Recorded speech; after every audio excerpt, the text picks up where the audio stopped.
என்னங்க சத்குரு, உங்களை மதங்களையெல்லாம் கடந்தவர்னு நினச்சிட்டு இருந்தேன்.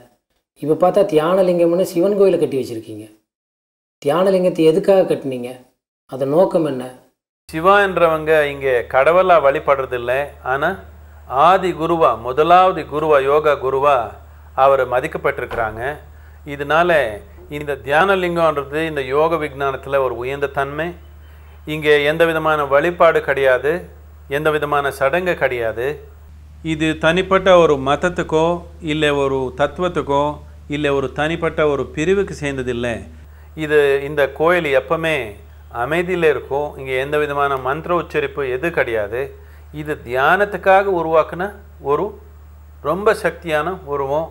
உங்களுக்கு எந்த விதமான நம்பிக்கை தேவையில்லை, நீங்கள் கும்பிட தேவையில்லை.